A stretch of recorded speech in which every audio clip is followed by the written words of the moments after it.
आज की वीडियो की कोई इंट्रो नहीं होगा क्योंकि मेरा मन बहुत खराब है, मुझे बहुत बुरा लगा और ये बहुत हार्ट ब्रेकिंग स्टोरी या फिर बोल सकते हो न्यूज है।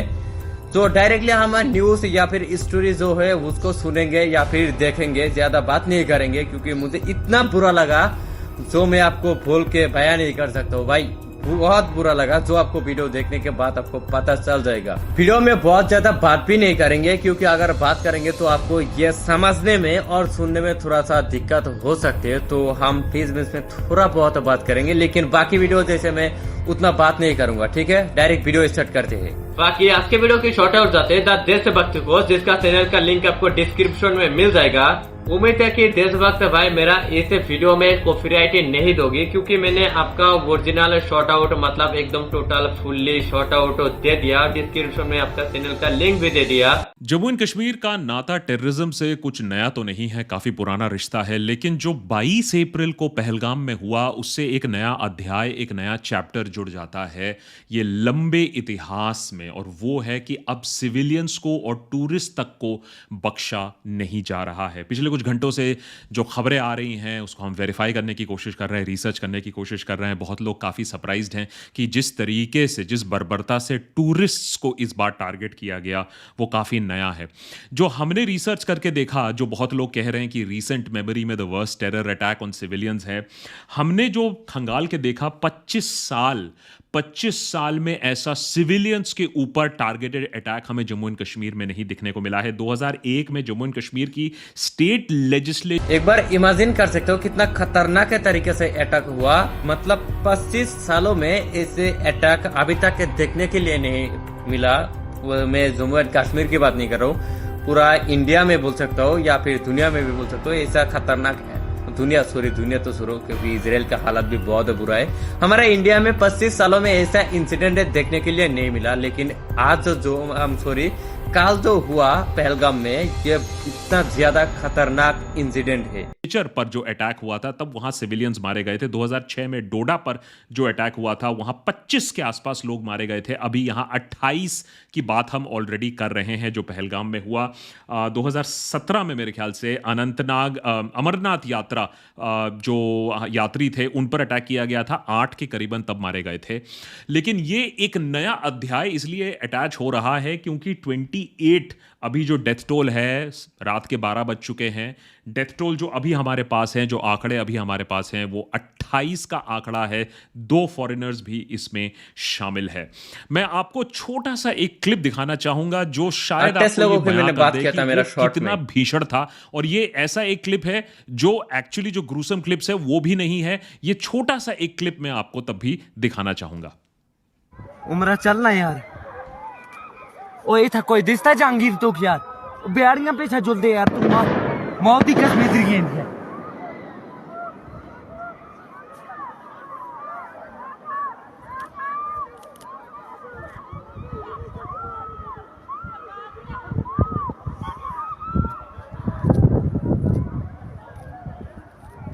इस छोटे से क्लिप को आप शायद देखकर समझ गए होंगे कि क्या दहशत फैली होगी उस समय जब टूरिस्ट सिर्फ आराम से अपनी टूरिज्म कर रहे थे, घोड़े पर चल रहे थे और इंडिया का जो स्विट्जरलैंड कहलाया जाता है उसका आनंद ले रहे थे। पहलगाम में वो जो एरिया जहां टेररिस्ट ने घेर कर 40 टूरिस्ट को घेर कर मारा है, जिनके ऊपर फायरिंग शुरू की थी, वो सिर्फ एक्सेसिबल था ऑन पोनीज और सिर्फ पैदल। तो उन्होंने भी ऐसी जगह चुनी थी जहां कोई हेल्प, जहां रेस्क्यू आना इतना आसान नहीं है। सिक्योरिटी क्यों नहीं थी वो अपने आप में एक सवाल है, उस पर अभी हम आते हैं।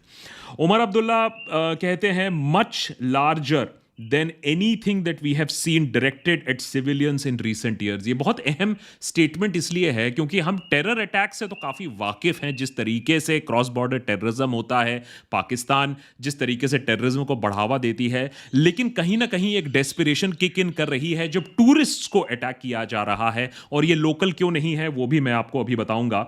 नरेंद्र मोदी एक तरफ कह रहे हैं कि सूटेबल मेजर्स लिए जाएंगे, अमित शाह ऑलरेडी पहुंच चुके हैं, मौका वारदात पर भी जाएंगे, अभी मीटिंग रात तक वो कर रहे थे। इंटरेस्टिंगली इंटरनेशनल रिएक्शंस की अगर हम बात करें तो जेडी वैंस यहां ऑलरेडी थे। उन्होंने ट्वीट करके अपना शौक जताया, बोला कि हॉरिफिक टेरर अटैक है।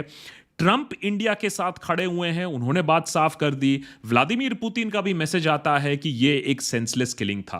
और ये जरूरी क्यों है, इंपॉर्टेंट क्यों है, उसको भी समझाना काफी जरूरी है कि किस डोनाल्ड तरीके से ट्रंप फिलहाल और इंटरनेशनल कम्युनिटी पुतिन की पूरी बात कर रही इंडिया है के यहाँ साथ खड़ी हुई है और इस इंटरनेशनल सपोर्ट का इंडिया कैसे इस्तेमाल कर सकती है, उसके बारे में भी बात करना जरूरी है।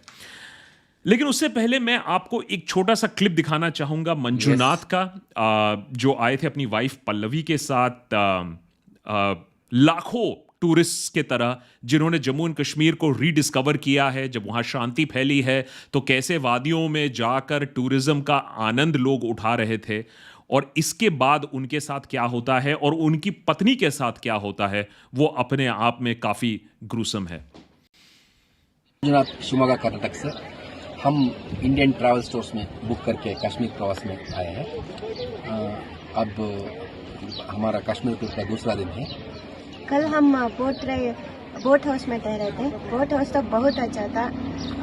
अब हम शिकारा राइड कर रहे हैं। शिकार राइड कर रहे हैं कश्मीर में। शिकारा राइड करवा रहे हैं मोहम्मद रफीक जी, और हमारा सब टूर ऑर्गेनाइज किया है काजल Thakur ji, Indian travel store से। बहुत अच्छा लगा, बहुत अच्छा सर्विस, धन्यवाद। Thank you. ये आखिरी मैसेज था मंजुनाथ का। बिफोर टेररिस्ट ने उनको घेर कर, उनकी आइडेंटिटी पूछकर, उनकी हिंदू आइडेंटिटी पूछकर उन्हें गोली से मार गिराया। इनकी पत्नी का कहना है कि जब उन्होंने कहा कि मुझे भी मार डालो, मेरे पति को आपने मार दिया, तो टेररिस्ट ने अपेरेंटली उनसे कहा कि हम आपको नहीं मारेंगे, जाकर मोदी से बताओ इसके बारे में। तो कहीं ना कहीं एक क्लियर मैसेज है जो टेररिस्ट्स अपना काम करते हैं और वो किस तरीके से टेरर फैलाना चाहते हैं, दहशत फैलाना चाहते हैं, हिंदू मुस्लिम फसाद और बढ़ाना चाहते हैं। पाकिस्तान का एक पुराना एक स्ट्रैटेजी है, उसको फिर से कैसे अपनाया जा रहा है, to bleed India by 1000 cuts. अब पाकिस्तान ऑलरेडी इस चीज पर रोना धोना शुरू कर चुकी है। उनके फॉर्मर जो एक्सटर्नल अफेयर्स मिनिस्टर है, फॉरेन मिनिस्टर है, उन्होंने कह दिया है कि अरे नहीं, ये तो हमारे बॉर्डर से बहुत दूर एरिया है, यहाँ हम कैसे पहुँच सकते हैं, ये हमारे ऊपर क्यों लगा रहे हो, अपनी पार्टी से पूछो, अपनी सरकार से पूछो, हमारे ऊपर ब्लेम ना करो।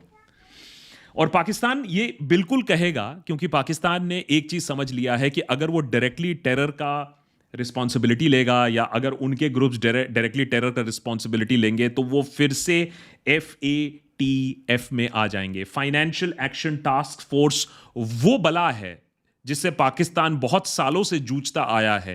ये वो अथॉरिटी है जो पाकिस्तान की जो फंडिंग है उस पर चोक होल्ड रखी हुई थी। पाकिस्तान वैसे में भी कटोरा लेकर घूमता रहता है और ये फंडिंग और कटने के बाद पाकिस्तान की हालत काफ़ी ख़राब थी। ये सिर्फ 2022 में ऐसा हुआ है, FATF से पाकिस्तान के ग्रे लिस्ट से पाकिस्तान को निकाला गया कि कहा नहीं, पाकिस्तान ने काफ़ी एक्शंस लिया है, टेरर फाइनेंसिंग को रोकने की कोशिश की है, मनी लॉन्ड्रिंग को रोकने की कोशिश की है, नहीं तो इंटरनेशनली पाकिस्तान की और भी ज्यादा बेइज्जती हो रही थी। उनको टेरर स्टेट भी डिक्लेयर करने वाली ही थी इंटरनेशनल कम्युनिटी, वहां से बाल बाल बचे हैं। तो अब पाकिस्तान ने क्या किया आर्टिकल 370 आने के बाद कि एक हाइब्रिड वॉरफेयर हम डेवलप करेंगे। हम ये नहीं बोलेंगे कि हमारे यहां से आतंकवादी आए हैं या लश्कर तोयबा या फिर और किसी टेरर ऑर्गेनाइजेशन ने किया है, ये लोकल टेरर अटैक है और इसीलिए इसको एक लोकल टेरर अटैक दिखाने की कोशिश भी ऑलरेडी हो रही है। TRF द रेजिस्टेंस फ्रंट जिसे बोला जा रहा है, उसने अपेरेंटली ये रिस्पॉन्सिबिलिटी लेने की बात की है। लेकिन क्यों ये लोकल इसलिए नहीं है कि अगर आपने जम्मू एंड कश्मीर की जो हिस्ट्री पढ़ी है, जो फ्रीडम फाइटर वहां जो टेररिस्ट्स रहे हैं, इवन वो टूरिस्ट को यूजुअली अटैक नहीं करते हैं, क्योंकि जिस फ्रीडम के लिए वो लड़ रहे हैं या जिस स्टेट के खिलाफ वो लड़ रहे हैं, जो लोग हैं वो टूरिज्म के ऊपर काफ़ी डिपेंडेंट है और इसीलिए टूरिस्ट को हमेशा बख्शा गया है। टेररिस्ट भी टूरिस्ट को डायरेक्टली टारगेट नहीं करते हैं। तो कहीं ना कहीं टूरिस्ट को टारगेट करने का मतलब है एक डेस्परेशन क्रीप इन कर रहा है। लाखों टूरिस्ट आते हैं अब जम्मू एंड कश्मीर में, वादियों में, पहलगाम में, अनंतनाग में, आपकी अमरनाथ यात्रा फिर से शुरू होने वाली थी, उसको लेकर भी एक डेस्परेशन है। फॉरेन टूरिस्ट आ रहे हैं, 50-50 हजार फॉरेन टूरिस्ट आ रहे हैं हर साल, तो कहीं ना कहीं उसको लेकर भी एक डेस्परेशन था। और इसी डेस्परेशन के चलते हमने इस तरीके की बर्बरता देखी है, जहां टूरिस्ट को आइडेंटिटी कार्ड देखकर, नाम देखकर मारने की कोशिश हुई है। और जो नाम देखकर मारने की कोशिश हुई है, इसको हल्के में मत लीजिएगा, क्योंकि टूरिस्ट को कोई नॉर्मल तरीके से नहीं मारा गया, क्योंकि सबसे पहले उनका पास जाके उनको उनका आइडेंटिटी कार्ड पूछते, मतलब वो दिखाने के लिए कहते हैं। फिर जब वो दिखाते हैं, फिर उसको पूछते हैं क्या तू मुसलमान है या फिर हिंदू है। इसके बाद जैसे वो बोलते हैं कि मैं हिंदू हूँ, तो तुरंत उसको गोली मार दिया गया था, और तुरंत उसको गोली मार के मार दिया गया था। क्योंकि ये जो हिंदू मुस्लिम फसाद है, ये पाकिस्तान को अच्छी तरीके से मालूम है कि अगर मैं टारगेटेड किलिंग करूंगा तो कैसे हिंदू मुस्लिम फसाद हमारे देश में और बढ़ेगा। सवाल है कि क्या भारतीय इसे एज एन इंटरनल अटैक देखेंगे या एज एन एक्सटर्नल अटैक देखेंगे? क्या हम पाकिस्तान की चाल समझेंगे और ये समझेंगे कि वो हमें 1000 कट से ब्लीड करने की कोशिश कर रहा है, हमारी जो रंजिशें हैं उसको और बढ़ा के हमें ब्लीड करने की कोशिश कर रहा है, या फिर हम उनके प्लान का शिकार हो जाएंगे? वो उसका जवाब देना भी काफी जरूरी है। लेकिन ये जो फ्रंट है, ये जो TRF है, ये क्या चीज है? इन्होंने, और ये कंफर्म नहीं है, फर्स्ट फ्यू आवर्स है, इसको कंफर्म नहीं किया जा सकता है, लेकिन सोशल मीडिया पर एक मैसेज जो वायरल हो रहा है इस समय, और वो TRF के तरफ से ये जो मैसेज आया है, वो कहता है more than 85,000 domiciles have been issued to non-locals, creating a pathway for demographic change in Indian occupied Jammu and Kashmir. These non-locals arrive posing as tourist, obtain domiciles and then begin to act as if it's their own land. Consequently, violence will be directed towards those attempting to settle illegally. तो एक नया front खोलने की कोशिश हो रही है, us versus them की लड़ाई में एक नया अध्याय खोलने की कोशिश हो रही है कि अब जो बाहर से आएगा, और ये तो कोई सेटलर भी नहीं थे, ये तो टूरिस्ट थे। तो आप क्या कहने की कोशिश कर रहे हो या किस वजह से टेरर स्प्रेड करने की कोशिश कर रहे हो, वो साफ दिख रहा है। और ये TRF वैसे में भी ऑनलाइन रिक्रूटमेंट में बिलीव करता है, नारकोटिक सप्लाई करता है पाकिस्तान से। तो ये बेसिकली लश्कर तोयबा ही है। अब समझ लीजिए कि देसी कपड़े पहनकर लश्कर तोयबा घूम रहा है। और रिक्रूटमेंट की अगर हम बात करें तो कहा जा रहा है कि 2 लोकल्स इन्वॉल्व हैं और 6 से ज्यादा जो टेररिस्ट हैं, 5 से 6 जो स्नीक इन करके आए थे पाकिस्तान से कुछ ही दिन पहले, उन्होंने इसको अंजाम। मतलब एक बात है, यहाँ पे हाइड करके रखा गया है क्या? यहाँ पे हाइड करके नहीं रखा गया, थोड़ा बहुत हिंट दे दिया गया है कि क्या यहाँ पे पाकिस्तान के हाथ है, पाकिस्तान के लोग इसको ऐसे, मतलब आतंकवादी जो था वो पाकिस्तानी था। और यहाँ पे जो बात किया गया है अभी, जिसका हिसाब से मतलब 2-3 वहाँ का कश्मीर का लोकल आतंकवादी था और 7-8 पाकिस्तान का आतंकवादी था, जिन्होंने मिलकर हमारा जो टूरिस्ट है उनका ऊपर अटैक किया है, दिया है। तो कहीं ना कहीं सिक्योरिटी फोर्सेस भी शायद थोड़ा सा कॉन्फिडेंट हो गई थी कि हमने ये मैटर पूरी तरीके से डील कर लिया है, टेररिस्ट से हम निजात पा चुके हैं कम से कम इस एरिया में, एंड टूरिस्ट यहां सेफ है। वो चीज खैर गलत साबित हो गई। लेकिन अब इंडिया इस पर कैसे रिस्पॉन्ड करेगा, ये काफी जरूरी इसलिए है क्योंकि रिस्पॉन्स मिलिटरीली है और रिस्पॉन्स पॉलिटिकली है। मिलिटरीली खैर हमें कोई प्रॉब्लम नहीं है, हमें अपने फोर्सेस पर काफी यकीन है। प्रॉब्लम है कि हम एक बार सिर्फ मतलब हमारा इंडियन आर्मी को ऑर्डर दे दो। मोदी सरकार से मैं गुजारिश करता हूँ कि एक बार प्लीज, सिर्फ एक बार हमारा इंडियन आर्मी को ये ऑर्डर दो कि जाओ उन आतंकवादी को पकड़ो, फिर देखते हैं कौन सा बाप का बेटा है जो हमारा इंडियन आर्मी से उन आतंकवादी को बचा पाते हैं। दम है तो बचा के देखना। हमारा इंडियन आर्मी के ऊपर सिर्फ मेरा नहीं, हम इंडियन का इतना प्राउड है, इतना मतलब भरोसा है कि वो उन आतंकवादी को बस फिर पे एक बार ऑर्डर दे दो, आतंकवादी को पकड़ेगा और देखना उसके साथ क्या करेगा। उसको पॉलिटिकली कैसे डील करेंगे। अगर यहां ऑलरेडी काफी कॉल्स आ चुके हैं, काफी ग्रुप्स आ चुके हैं, अपने आप को नेशनलिस्ट कहलाने वाली ग्रुप्स आ चुकी हैं जो इसको प्रोटेस्ट करना चाहते हैं, करिए प्रोटेस्ट। ऑलरेडी हमने कुछ प्रोटेस्ट श्रीनगर में देख भी लिए हैं।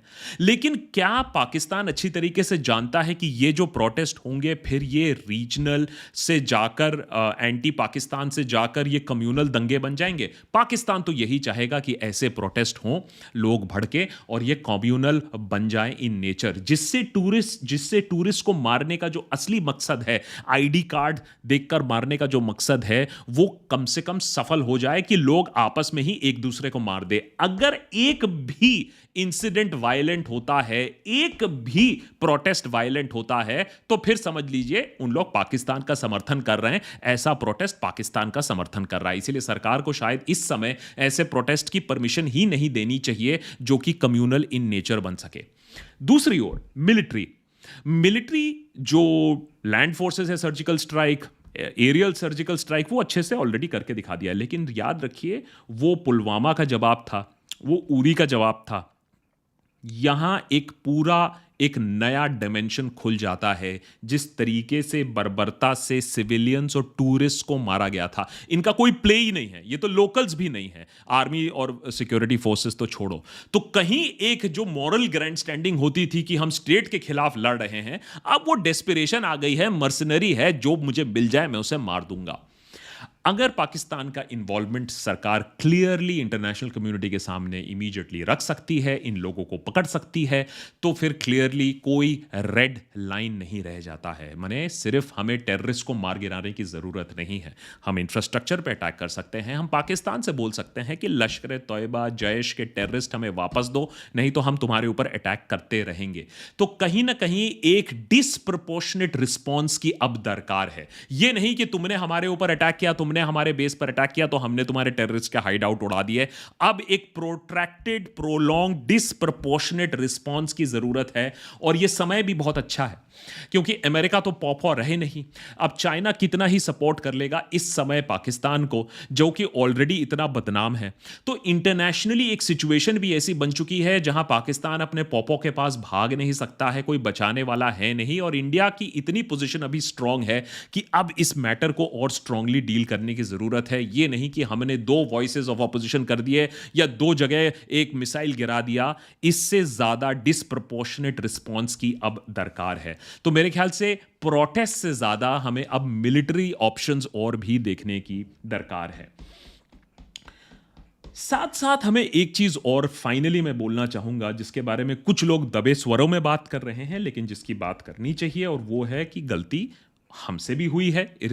माने हमारी भी कहीं ना कहीं रिस्पॉन्सिबिलिटी बनती है।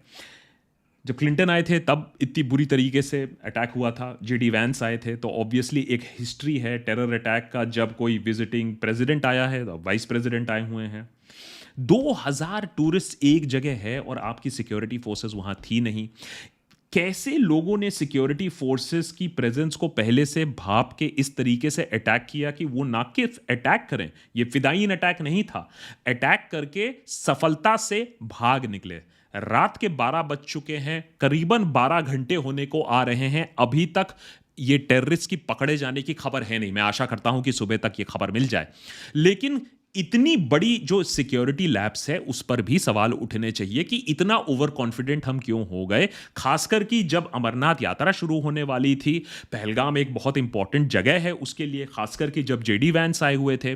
और यही एक प्रॉब्लम रहती है कि हम एक्शन तो ले लेंगे, और मुझे अपने फोर्सेस के पर एक सेकंड भी डाउट नहीं है, उन्हें जैसे ग्रीन सिग्नल मिलेगा ताबड़तोड़ काम शुरू हो जाएगा। लेकिन आज तक हमें यह नहीं मालूम चला कि पुलवामा में 300 kg RDX आया कैसे। आज तक हमें यह नहीं मालूम चला कि टेररिस्ट को exact movement of CRPF convoy किसने बताया, क्यों बताया, कैसे बताया। ऐसा तो नहीं है कि वो गेड़ी मार रहा था अपने गाड़ी को RDX लाद के। तो ये जो सवाल हैं, ये हम सवाल पूछते नहीं, जिसके बाद फिर से अटैक हो जाते हैं कि हमारे सिस्टम के अंदर कौन है जो ये इंफॉर्मेशन दे रहा है, क्या हमारे सिस्टम के अंदर कोई कमी है जिसे ढूंढ निकालने की दरकार है। हम बोलते हैं सब चंगासी है और फिर आगे बढ़ जाते हैं, लेकिन सब चंगासी है नहीं।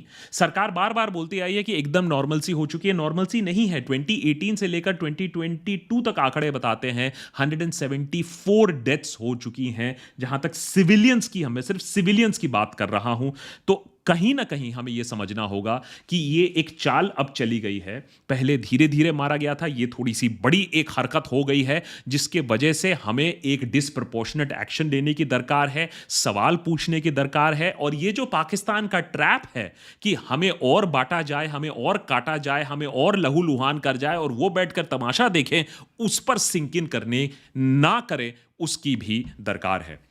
इस वीडियो को देख के मुझे ऐसा लग रहा है कि इस घटना के पीछे पाकिस्तान के हाथ है, क्योंकि जिस हिसाब से इस वीडियो में बात किया गया है कि 3-4 लोकल आतंकवादी था और 7-8 पाकिस्तानी आतंकवादी था, जिससे साफ पता चल रहा है कि इसका पीछे पाकिस्तान का बहुत बड़ा हाथ है। बाकी आपको क्या लगता है मुझे कमेंट में बताना। और लास्ट में मैं एक ही बात कहना चाहूंगा कि आप लोगों को सरकार के पास इसका जल्दी से जल्दी जस्टिस मांगो, ताकि सरकार इन आतंकवादी को पकड़े और हमारा इंडियन आर्मी को ये ऑर्डर दे कि जाओ उन आतंकवादी को पकड़ो।